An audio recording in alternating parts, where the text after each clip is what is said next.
கர்த்தருடைய நாமத்துக்கு ஸ்தோத்திரம். Praise be to the name of the Lord.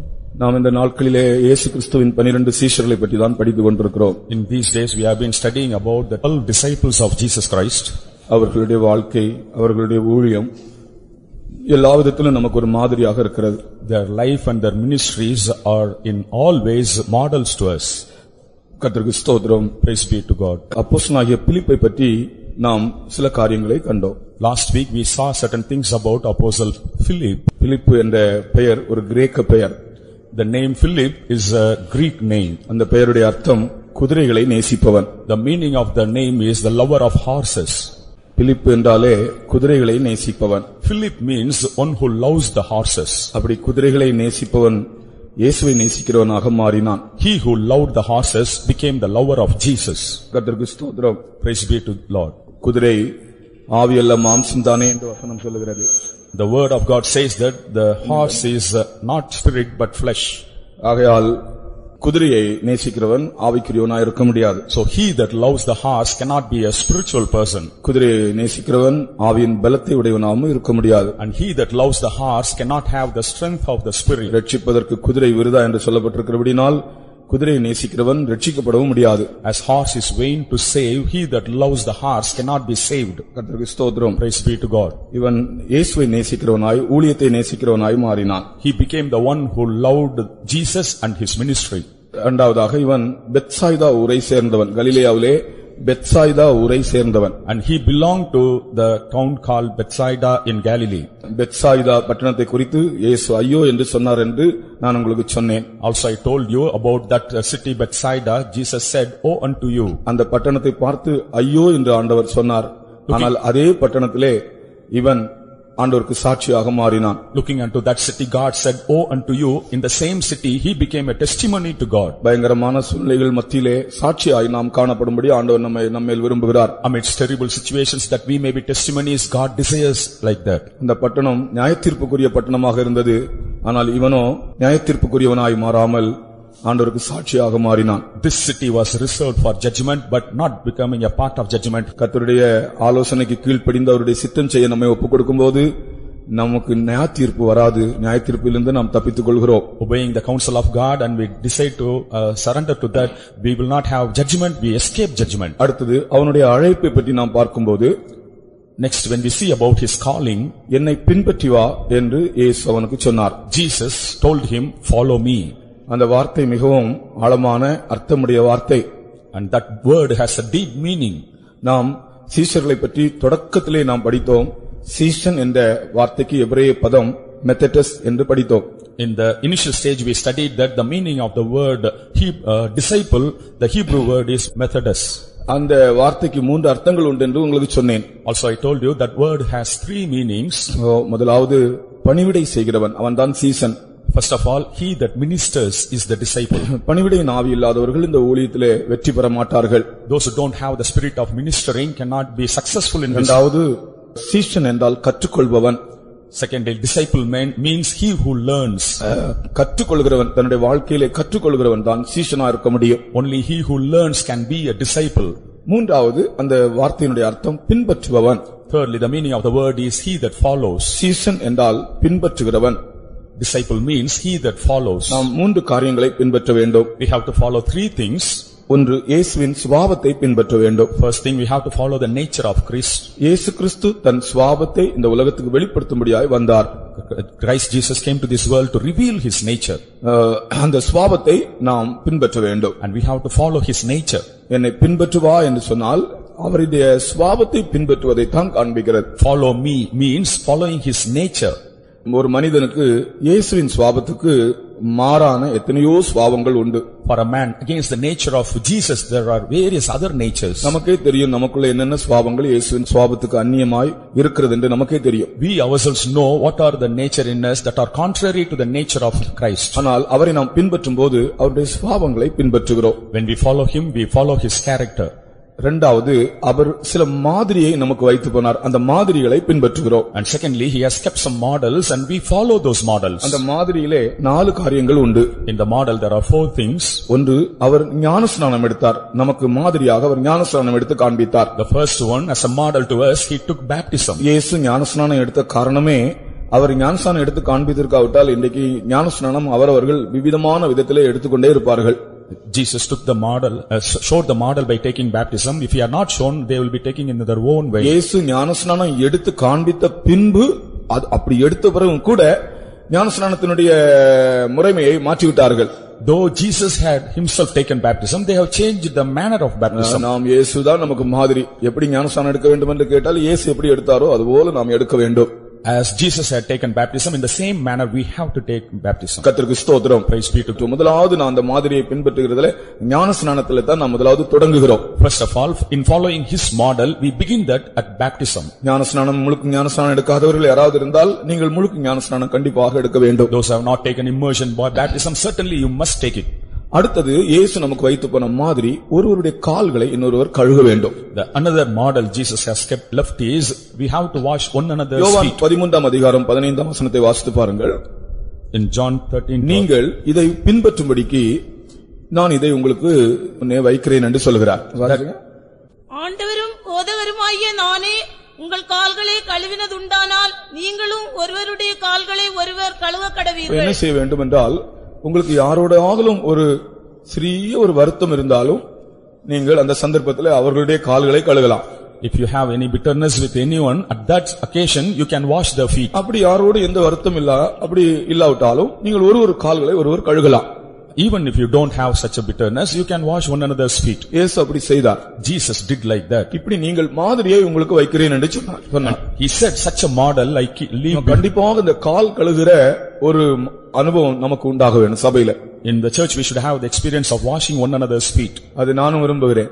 I like that. ஒரு முறை கடைசியாக பாஸ்டர் லாசரஸ் அவர்கள் எங்களுக்கு ஒரு ஊழியக்கார கூட்டம் வைக்கும்போது கால் கழுகி ஊழியக்கார கூட்டம் வைத்தார். Once Pastor Lazarus conducted the workers meeting after washing one another's feet.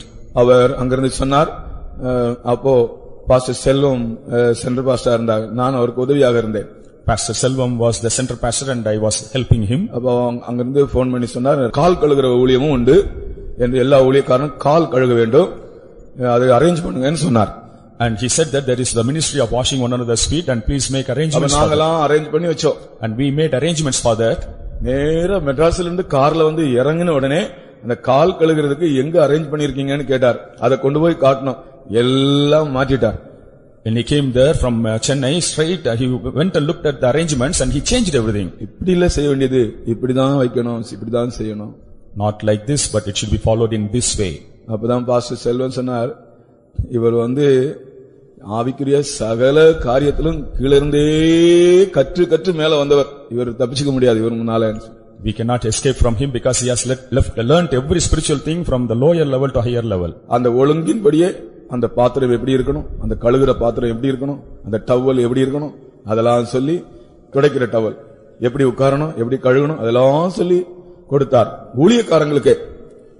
He taught the workers of God how the vessel should be kept, the towel. ஊழியக்காரங்கள் கூட ஒருவருடைய கால்களை ஒருவர் கழுக வேண்டும். Even the workers should wash one another's feet. உங்களுக்கு யார் மேல மனத்தாங்கல் இருக்கிறதோ அவர்களுடைய கால்களை நீங்கள் கழுக வேண்டும். And suppose you have bitterness with anyone, their feet. அப்படி இல்லாவிட்டால் உங்களுடைய சிறியவர்களுடைய கால்களை நீங்கள் கழுக வேண்டும். Or else you have to wash the feet of the little ones. சபையில வருகிற ஒரு சிறிய ஒரு எளிய ஒரு ஆளுடைய காலை நீங்க கழுக வேண்டும். You have to wash the feet of some simple person in the church. கிறிஸ்து வைத்து போன ஒரு மாதிரி நம்முடைய தாழ்மையை வெளிப்படுத்தும்படியாக. And it's the model left behind by Christ. அது செய்ய மாட்டேன் என்று சொல்ல முடியாது நாம். We cannot refuse to do that. கர்த்தருக்கு ஸ்தோத்திரம். Praise be to God. மூன்றாவது அவர் வைத்த மாதிரி அவருடைய பாடுகள். The third model he has left behind is his sufferings. 1 பேதுரு 2 அதிகாரம் 21ஆம் வசனத்திலே அவர் பாடுபட்டு மாதிரியை முன்வைத்து போனார். 1 Peter 2nd chapter 21st verse.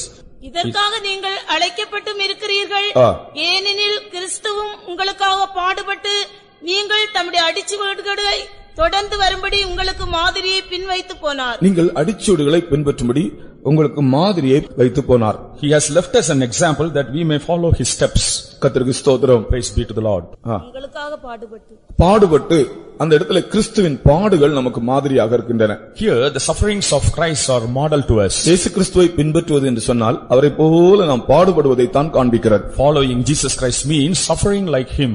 இயேசு எப்படி பாடுபட்டாரோ மாம்சத்திலே அதுபோல நாம் கூட மாம்சத்திலே பாடுபடுவதுதான் அவரை பின்பற்றுகிற அனுபவம். As Jesus suffered in the flesh, we too should suffer, and that is the following experience of Jesus. அந்த நாள் முதல் இந்த நாள் வரைக்கும் ஆண்டவருக்காக பாடுபடுகிறவர்கள் சபையிலே ஊழியக்காரர்கள் மத்தியிலும் விசுவாசிகள் மத்தியிலும் இருக்கிறார்கள்.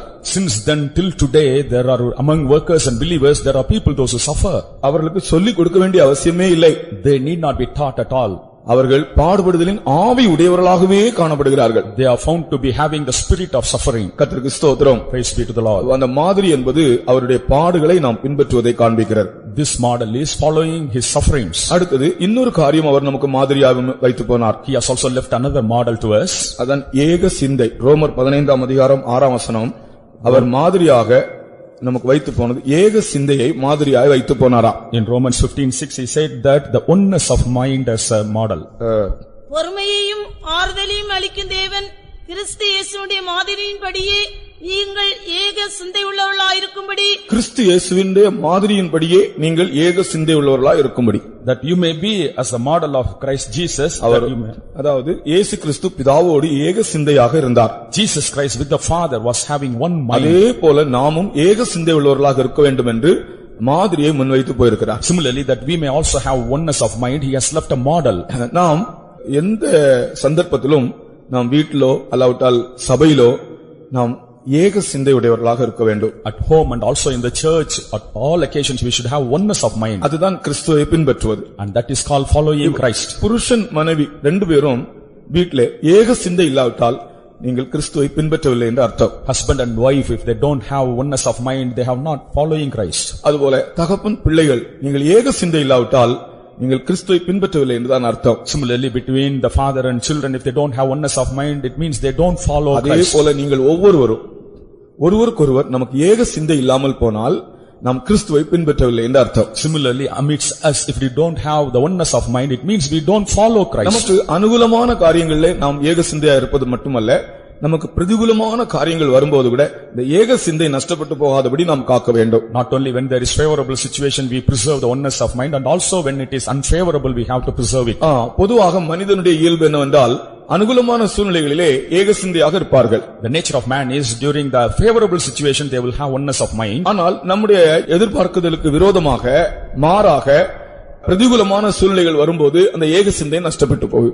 Against our expectation, if things happen, we will lose the oneness of mind. ஆனால் கர்த்தராகிய இயேசு கிறிஸ்து இந்த இடத்திலே பிதாவோடு எல்லா சூழ்நிலையிலும் ஏக சிந்தையாகவே இருந்தார். But Lord Jesus Christ with the Father on all occasions he had oneness of mind. இது பேசும்போதே உங்களுக்கு தெரியும் நீங்கள் எந்தெந்த சந்தர்ப்பத்திலே எல்லாரோடு ஏக சிந்தையா இருக்கிறீர்கள் என்று உங்களுக்கே தெரியும். தேவனோடு நடத்திப்புக்காரங்களோடு ஒருவர் ஏக சிந்தையாக இருக்கிறதை பற்றி உங்களுக்கே நீங்கள் நிதானித்துக் கொள்ளலாம். Even when it is said, you yourself can judge when you have that oneness of mind with all. எல்லா சூழ்நிலையிலும் இயேசு பிதாவோடு ஏக சிந்தையாய் இருந்தார். On all occasions Jesus had oneness of mind with ஒரு தடவை அந்த வசனம் வாசிங்கள். பொறுமையையும் ஆறுதலையும் அளிக்கும் தேவன் கிறிஸ்து இயேசுவுடைய மாதிரியின்படியே நீங்கள் ஏக சிந்தை உள்ளவர்களாயிருக்கும்படி உங்களுக்கு அனுக்கிரகம் செய்வாராக. அப்ப அந்த ஏக சிந்தை எல்லா சூழ்நிலையிலும் ஏக சிந்தையாய் இருக்கும்படி பொறுமை ஆறுதல் ரெண்டையும் கர்த்தர் தருகிறார். That we may be like-minded on all occasions, God gives us patience and consolation. பொறுமையும் தருகிறார், ஆறுதலையும் தருகிறார். He gives both patience and consolation. இந்த ரெண்டும் தான் நாம் எல்லா சூழ்நிலையிலும் ஏக சிந்தையாய் ஜீவிக்க நமக்கு உதவி செய்கிறது. These two factors help us that we may have like-mindedness on all occasions. கர்த்தருக்கு ஸ்தோத்திரம். Praise be to God. பொதுவாக இந்த நாட்களிலே இந்த ஏக சிந்தை என்பதை பிசாசு ஜனங்கள் மத்தியிலே கெடுத்து விடுகிறார். But the devil spoils this like-mindedness among people. அது ஒரு பெரிய நஷ்டம். ஆனால் அதை ஒரு சிறிய காரியமாகத்தான் ஜனங்கள் நினைக்கிறார்கள். It's a great loss, but people consider this as a little thing. வழக்கமாய் நாம் செய்கிறதான சில கிரியைகளை செய்வதனாலே திருப்தி அடைகிறோம். And we are satisfied with our habitual actions. பிசாசனுடைய வஞ்சனை என்ன என்றால் நாம் எல்லா கிரியைகளையும் செய்கிறோம் என்றால் நமக்கு எல்லாம் செய்ய தெரியும் தானே, ஆனால் ஏக சிந்தையை நம்மை விட்டு நஷ்டப்படுத்தி விட்டு இதை செய்ய வைக்கிறான். அதனாலே நாம் மாதிரி இல்லாமல் போகிறோம், அல்லாவிட்டால் அவரை பின்பற்றாமல் போய்விடுகிறோம். The deception of the devil is making us lose the like-mindedness. He makes us do other things. We lose the model. அதனால்தான் நீங்க காணிக்கை செலுத்த வரும்போது கூட உங்களுக்கு ஏக சிந்தை இருக்கிறதா என்று பார்க்க வேண்டுமா. So when we come to give offering, we have to find out whether we have தசமபாகம் செலுத்த வரும்போது, நீ காணிக்கை செலுத்த வரும்போது கூட உனக்கு யாவரோடு ஏக சிந்தை உண்டா என்று பார்க்க வேண்டும். Even when you come to give the tithe, you should find out whether you have oneness of mind with all. நீ தேவனோடு ஏக சிந்தையா இருக்கிறாயா, Are you having like-mindedness with God? பிறரோடு நீ ஏகசிந்தையா இருக்கிறாயா? Do you have like-mindedness with அது others? இல்லாவிட்டால் அதை சரிப்படுத்திக் கொள்ள முடியாததான் கர்த்தர் சொல்லுகிறார். If it is not so, God says that we have to set it right. அப்ப இயேசு ஏகசிந்தை உடையவராய் இருந்தது போல As Jesus had like-mindedness, நீங்களும் ஏகசிந்தையாய் இருங்கள். and you should also have one-mindedness. பொறுமையையும் ஆறுதலையும் கர்த்தர் தருவார். God will give patience and இப்போ consolation. நாம் பார்த்த இந்த 4 காரியங்களும் கிறிஸ்து நமக்கு மாதிரியாய் முன்வைத்து போன காரியங்கள். These are the 4 factors Jesus has left as models for us. அடுத்தது இயேசுவின் உபதேசத்தை பின்பற்ற வேண்டும். And next we have to follow the doctrine of Jesus. இயேசுவின் சுபாவத்தை பின்பற்ற வேண்டும். We have to follow the nature of Jesus. இயேசு வைத்த சில மாதிரிகளை பின்பற்ற வேண்டும். We have to follow the models left behind by Jesus. இயேசுவின் உபதேசங்களை பின்பற்ற வேண்டும். We have to follow the doctrine of Jesus. இயேசு சீஷர்களை அழைக்கும் முன்னதாக Before Jesus called the disciples, இயேசு தன்னுடைய சீஷர்களை அழைத்து உடனேயே அவர்களுக்கு கொடுத்த உபதேசம் தான் ஒலிவமலை பிரசங்கம். Jesus called the disciples and immediately gave them the doctrine, that is the sermon on the Mount Olive. நான் சொல்கிறேன் அது இயேசுவின் கொள்கை என்று சொல்கிறேன். I say that it's the principle of Jesus. உபதேசங்களெல்லாம் எல்லா உபதேசங்களையும் இயேசு போதிக்கவில்லை. Jesus didn't preach all the doctrines. அதுக்கு பிறகு நமக்கு கையில இருக்கிற பைபிள் எல்லாம் எழுதினது சீஷர்கள் தான் எழுதினது. Only the disciples wrote what we have in the hand now. இயேசு கிறிஸ்துவின் உபதேசம் கொள்கை அந்த மலை பிரசங்கத்திலே எல்லாம் இருக்கிறது. The doctrine, tenets and principles of Jesus is found in the sermon on the Mount. சத்துருவை சிநேகியுங்கள், Especially love your enemy. உங்களை பகைக்கிறவர்களை நீங்கள் நேசியுங்கள், You love those who hate you. உங்களை சபிக்கிறவர்களை ஆசீர்வதியுங்கள். Bless those who curse you. இந்த காரியங்களிலே இந்த கொள்கையிலே நம்முடைய ஜீவியத்தில் 100 மார்க் எத்தனை யாருக்கெல்லாம் கிடைக்கும்? In this principle, how many of us can 100 marks? இன்றைக்கு கிறிஸ்தவ மார்க்கங்களிலும் கூட இப்படிப்பட்ட கொள்கையை பின்பற்றுகிறவர்கள், உபதேசத்தை பின்பற்றுகிறவர்கள் மிகவும் குறைவுதான். 100 பேருக்கு ஒரு ஆள் இருக்குமா என்ன எனக்கு தெரியாது. Even among Christians, 1 among 100. We cannot say that they follow this. உங்களை பகைக்கிறவர்களை நேசியுங்கள், Love those who hate you. உங்களை தீமை செய்கிறவர்களுக்கு நன்மை செய்யுங்கள், Do good to those who do evil to you. உங்களை சபிக்கிறவர்களை ஆசீர்வதியுங்கள். Bless those who curse you. இந்த வசனத்துக்கு 100க்கு 100 உண்மையாக இருக்கிறவர்கள் எத்தனை பேர்? How many are 100% faithful to this verse? அது அவருடைய உபதேசத்தை நாம் பின்பற்றும்படியாக கர்த்தர் நமக்கு சொன்னார். God told us to follow His doctrine. அதுதான் இந்த சீஷர்களுக்கு ஆண்டவர் கொடுத்த கொள்கையே. அந்த கொள்கையை வைத்து தான் அவர்கள் இந்த ஊழியத்தை செய்கிறார்கள். This is the principle God gave to the disciples. Based on that they do the ministry. கர்த்தருடைய நாமத்துக்கு ஸ்தோத்திரம். Praise be to the name of the Lord. சாதாரணமாக நம்முடைய ஊழியம் காணப்படும் என்றால், அல்லாவிட்டால் நம்முடைய ஜீவியம் காணப்படும் என்றால், நாம் எல்லா மனுஷரை பார்க்கலும் பரிதபிக்கப்பட்டவர்களாக இருப்போம். If our life is found in an ordinary state, we will be more miserable than others. மற்ற கிறிஸ்தவ மார்க்கங்களை பாருங்க. Watch the other Christian ways. ஒரு ஆளை ஒரு இடத்துல போஸ்டிங் பண்ணணுமா இருந்தா கூட அந்த போஸ்டிங்காக ஒரு எலெக்ஷன் வைக்கிறாங்க இல்லையா? Even to appoint or post somebody, they conduct election for that. நம்முடைய சபையில எலெக்ஷன் கிடையாது. In our church we don't have election. அது என்னடா அது உபதேசத்தில் உள்ள காரியம் அல்ல. And these are not found in the doctrine. நம்முடைய பரிசுத்தவான்களை ஒரு இடத்துல ஒரு ஸ்தானத்துல வைக்கிறதுண்டா கூட எலெக்ஷன் இல்ல. To keep somebody in a post, there is no election here. கர்த்தருக்கு ஸ்தோத்திரம். Praise be to the Lord. அது நடத்திப்பை கொண்டுதான் செய்கிறார்கள். It's done by the leading. அது கிறிஸ்துவின் உபதேசம். It's the doctrine of Christ. இப்போ எலெக்ஷன் என்று வரும்போது அங்க 2 பிரிவு. In election there will be 2 groups. அங்க ஒரு மனக்குறைவு, lack of one-mindedness. கிறிஸ்தவ மார்க்கத்துல கூட நாம் இதை பெரிய அளவுல காண்கிறோம். In Christianity also we find it in a great level. கிறிஸ்துவினுடைய உபதேசம் அதல்ல. But the doctrine of Christ is not this. சபிக்கிறவர்களை ஆசீர்வதியுங்கள், Bless those who curse you, சத்துருக்களை சிநேகியுங்கள், and you love your enemies. தீமை செய்கிறவர்களுக்கு நன்மை செய்யுங்கள், Do good to those who do evil. கர்த்தருக்கு ஸ்தோத்திரம். Praise be to the Lord. நல்ல இருதயத்தோடு இந்த காரியத்தில் நீங்கள் உண்மையுள்ளவர்களாக இருக்கும்படி கர்த்தர் சொல்லுகிறார். God says that you should be faithful in these matters. அப்போ அவரை பின்பற்றுவது, அவருடைய உபதேசத்தை பின்பற்றுவது. Following him means following his doctrine. கர்த்தருக்கு ஸ்தோத்திரம். Praise be to the Lord. என்னை பின்பற்றி வா என்றதான வார்த்தை தான் பிலிப்பினுடைய அழைப்பு. நாம் கிறிஸ்துவை பின்பற்றுகிறவர்களாக இருந்தால் இந்த ஊழியம் நமக்கு சக்சஸ்ஃபுல்லா இருக்கும், அல்லாவிட்டால் வெற்றிகரமாக இருக்கும். The calling of Philip is to follow him, and if we follow Christ our life will be successful. விசுவாசிகளே, உங்களுடைய ஜீவியம் கூட வெற்றிகரமான ஒரு ஜீவியமா இருக்க வேண்டும் என்றால் நீங்கள் கிறிஸ்துவை பின்பற்றுகிறவர்களாக இருந்தால் உங்களுடைய வாழ்க்கை ஒரு வெற்றிகரமான வாழ்க்கையாக இருக்கும். If we believers follow Christ our life also will be successful. இல்லாட்ட கொஞ்ச நாள் நாம் சபையில இருந்து அப்புறமா நம்ம ஜீவியம் தோற்று போகும். Or else we'll be in the church for some time and our life will be defeated later. அடுத்தது இந்த பிலிப்புக்கு இயேசுவை பற்றி இருந்த வெளிப்படுத்தல்கள். About the revelations Philip had about Jesus, I said a few last week. பிலிப்புக்கு மோசேயும் தீர்க்கதரிசிகளும் எழுதினவர் என்று இயேசுவை பற்றி ஒரு வெளிப்படுத்தல் இருந்தது. Philip had a revelation that about Jesus it is written by Moses and the prophets. கர்த்தருக்கு ஸ்தோத்திரம். Praise be to the Lord. இரண்டாவது யோசேப்பின் குமாரன் என்று சொன்னார். And also he said the son of Joseph. மூன்றாவது நாசரேத் ஊரான் என்று சொன்னார். And thirdly he said that he was a Nazarene. அதுபோல மோசேயும் தீர்க்கதரிசிகளும் எழுதினதான ஆள்தான் கர்த்தராகிய இயேசு. Jesus Christ was a person about whom Moses and the prophet. அடுத்தது யோசேப்பின் குமாரன் என்று வெளிப்படுத்தல். The revelation as the son of Joseph. சொல்லுங்கள், இயேசு யாரு? யோசேப்பின் குமாரன் என்று சொல்லப்பட்டிருக்கிறது. யோசேப்பின் குமாரன் அல்ல இயேசு, ஆனா யோசேப்பின் குமாரன் என்று சொல்லப்பட்டிருக்கிறது. About Jesus it is said that he is the son of Joseph, but it's not so. மரியாளின் குமாரன் தான் இயேசு, ஸ்திரீயின் வித்து தான் இயேசு. Jesus is the seed of woman Mary. ஆனால் இந்த இடத்துல யோசேப்பின் குமாரன் என்று சொல்லப்பட்டிருக்கிறது. But here it said that he is the son of Joseph. அதற்கு காரணம் என்ன?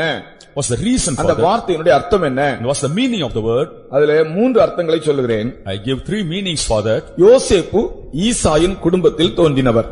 Joseph came in the family of Jesse. ஈசாயின் குடும்பத்திலே தோன்றினவர் தான் யோசேப்பு. Joseph came in the family of Jesse. மத்தேயு 1 அதிகாரம் 16 வசனத்தை நீங்கள் படித்தால், In Matthew 1:16 we see, அங்கே அந்த ஈசாயின் அந்த வம்ச வரலாற்றிலேயே கடைசியில் இந்த யோசேப்பு வருகிறான். in the genealogy of Jesse, Joseph comes finally. 1:16 வாசித்து பாருங்க. 1:16. யாக்கோபு மரியாளுடைய புருஷனாகிய யோசேப்பை பெற்றான், அவளிடத்தில் கிறிஸ்து எனப்படுகிற இயேசு பிறந்தார். யாக்கோபு மரியாளுடைய புருஷனாகிய யோசேப்பை பெற்றான். அந்த வம்ச வரலாறு அங்கிருந்தே தொடங்கி கடைசியில் அந்த யோசேப்புல முடிகிறது. The genealogy begins and ends in Joseph. இது எதற்காக அதை சொல்லப்பட்டது? Why it has been said like that? ஈசாயினுடைய குடும்பத்திலே பிறப்பார் என்பதை வெளிப்படுத்தும்படியாக. To reveal that he will be born in the family of Jesse. அதைத்தான் ஏசாயா 11:1 வாசிக்கிறோம். ஈசாய் என்னும் அடிமரத்திலிருந்து ஒரு வேர் துளிர்க்கும் என்று. That's what we read in Isaiah 13:1. ஈசாயின் குடும்பத்தில் இயேசு பிறந்தார். Jesus was born in the family of Jesse. கர்த்தருக்கு ஸ்தோத்திரம். Praise be to God. கர்த்தராகிய இயேசு கிறிஸ்து ஒரு எளிமையிலே பிறப்பார் என்பதை காண்பிக்கிறது. That reveals that Jesus will be born in a very simple manner. யோசேப்பின் குடும்பம் ஒரு எளிய குடும்பம். The family of Joseph was a very simple family. யோசேப்பின் குமாரன்னா என்ன? ஒரு எளிய குடும்பத்திலே பிறந்த குமாரன். அதுதான் அதனுடைய அர்த்தம். The meaning of son of Joseph means he who was born. அதனால இயேசுவின் அப்பா யோசேப் என்ற அர்த்தம் அல்ல. It doesn't mean that the father of Jesus is Joseph. யோசேப் என்பவன் ஒரு எளிமையானவன். Joseph means a simpleton. ஒரு கார்பெண்டர், a carpenter. ஒரு எளிமையான குடும்பத்தில் உள்ளவன். Man born in a simple family. அந்த எளிமையான குடும்பத்தில் தான் இயேசு பிறந்தார். Only in the simple family Jesus was born. இது இயேசுவின் எளிமையை காண்பிக்கிறது. This reveals the simplicity of Jesus. கர்த்தருக்கு ஸ்தோத்திரம். Praise be to the Lord. கிறிஸ்தவ வாழ்க்கையிலே 3 காரியங்கள் முக்கியம். In a Christian life 3 things are important. ஒன்று எளிமை, First thing simplicity, இன்னொன்று தனிமை, second one loneliness, இன்னொன்று தாழ்மை. another thing humility. கிறிஸ்தவ வாழ்க்கையில இந்த 3 அனுபவங்கள் முக்கியமான அனுபவங்கள். In a Christian life these 3 experiences are very important. ஒன்று, ஒரு நல்ல கிறிஸ்தவன் அல்லது ஒரு விசுவாசி அல்லது ஒரு ஊழியக்காரன் எளிமையானவனாய் இருப்பான். A good believer or a worker will be very simple. அடுத்தது அவனுடைய வாழ்க்கை ஒரு தனிமையான வாழ்க்கை. His life is a life of solitude. எளிமை, தாழ்மை, தனிமை. தாழ்மை உள்ளவனாய் இருப்பான். He will be humble. அவன் தனிமையாய் காணப்படுவான். He will be found alone. தனித்தவன். எப்போதும் ஒரு தேவனுடைய பிள்ளைன்னு சொன்னா ஒரு பரிசுத்தவான்னா அவன் தனித்தவன். அவனுக்கு ஒரு 10 பேர் ஃப்ரெண்ட்ஸ் இருக்க மாட்டாங்க. A child of God will be always alone. அவனும் கர்த்தரும். அதான் அதனுடைய அர்த்தம். He and the Lord is the meaning of it. அவனும் கர்த்தரும். He and the Lord. நமக்கு இந்த உலகத்துல வேற யாரும் கிடையாது. We don't have anybody in this world. அது எளிமை, simplicity, தாழ்மை, humility, தனிமை and loneliness. இந்த 3 தான் நம்முடைய கிறிஸ்தவ வாழ்க்கையில முக்கியமான அனுபவங்கள். These 3 are the very important experiences in our Christian life. யோசேப்பின் குமாரன் என்பதனுடைய அர்த்தம், the meaning of son of Joseph is எளிய குடும்பத்திலே பிறப்பார், ஒரு எளிமையான ஒரு ஜீவியம் செய்கிறவர் என்று அர்த்தம். He would be born in a very simple family and lead a simple life. இந்த வெளிப்படுத்தல் பிலிப்புக்கு இருந்தது. Philip had this revelation. அவர் யோசேப்பின் குமாரன். He is the son of Joseph. இந்த வெளிப்படுத்தல் இருக்கிறவங்க எப்போதுமே Dress பண்ணும்போதும் மற்ற நேரங்களில் சிம்பிளா இருப்பாங்க. All those who have this revelation while they dress and on that occasion they will be நம்முடைய வெளிப்படையான தோற்றத்தை பார்க்கும்போது ரொம்ப சிம்பிளா இருக்க வேண்டும், எளிமையா இருக்க வேண்டும். Our outward appearance should be simple. நான் ரொம்ப ஸ்டைல் எல்லாம் பண்ணக்கூடாது. We should not put on style. நம்ம கிறிஸ்துவினுடைய எளிமையை நம்ம பார்க்கும்போது கிறிஸ்துவினுடைய எளிமையை நம்மளே காண வேண்டும். People should see the simplicity of Christ in us. அதனாலதான் நான் அடிக்கடி சொல்லுவேன், நீங்க இந்த துணி வாங்கும்போது கூட உலகத்தார் உடுக்கிறது போல உலகத்தார் அவங்களுடைய விருப்பப்படி உடுப்பாங்க. ஆனா விசுவாசிகள் என்று வரும்போது நீங்கள் பகட்டான வஸ்திரங்களை உடுக்க கூடாது. Believers like the worldly people should not wear gorgeous garments. பகட்டான வஸ்திரங்கள் நமக்கு தேவையில்லை. We don't need fashionable and beautiful நம்முடைய garments. சரீரத்தை அலங்கரிப்பது கூட நம்ம இல்லை. And we do not beautify even our body. நம்முடைய சரீரத்துக்கு அலங்காரத்துக்கு நாம் முக்கியத்துவம் கொடுக்கிறது இல்லை. We don't give importance to the adornment of our body. அது காரணம் இந்த எளிமையை நாம் கடைபிடிக்கிறோம். Because we follow simplicity. இப்ப காந்திஜி பாருங்க. You see Gandhiji. காந்திஜி ரொம்ப எளிமையா இருந்தார். Gandhiji was very simple. அவருடைய எளிமையை பற்றி நீங்கள் படித்தா ரொம்ப ஒரு சாதாரண மனுஷன் கூட அப்படி ஜீவிக்க முடியாது. About his simplicity, none can live like that. Gandhiji கொடுத்த வஸ்திரம் அப்படி. Gandhi wore such garments. அவருடைய சாப்பாடு அப்படி.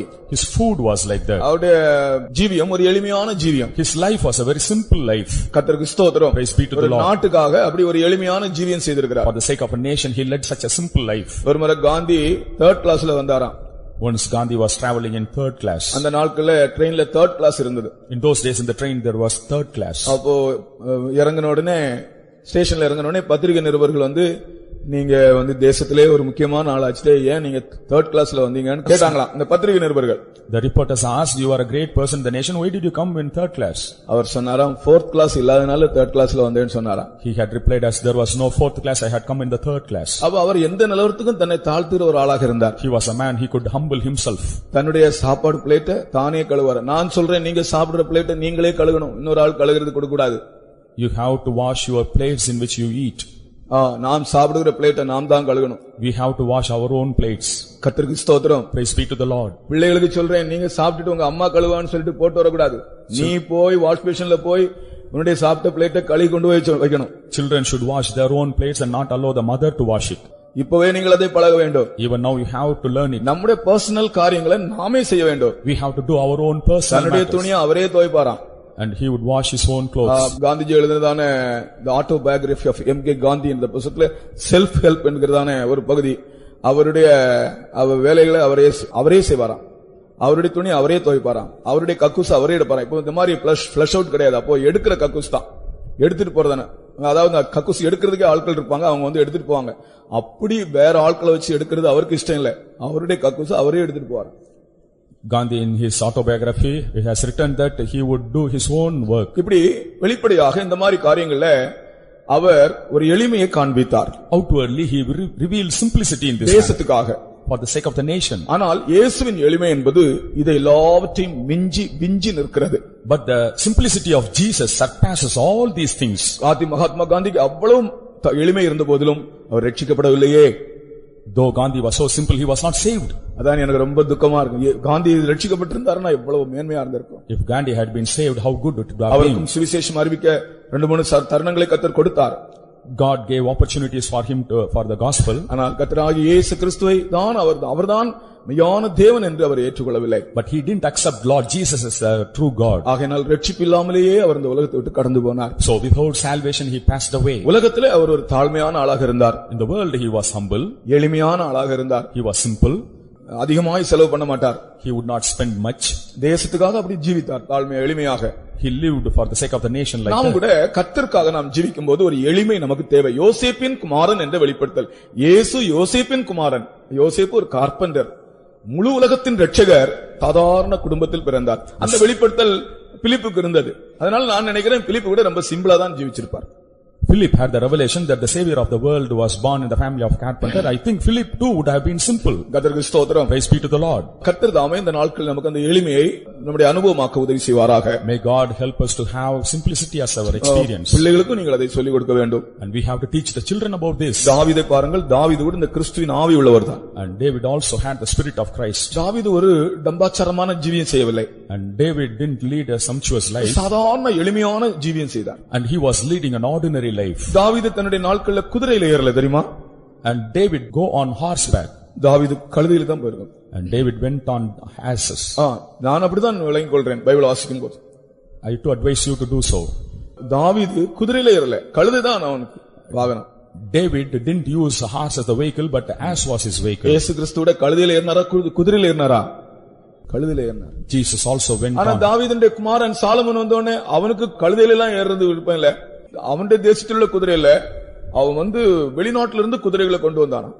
But Solomon, the son of David, didn't want asses, but he imported horses அவங்க for him. அப்பா உட்கார்ந்த சிங்காசனத்துல உட்கார்றதுக்கு அவனுக்கு தாழ்மை இல்ல.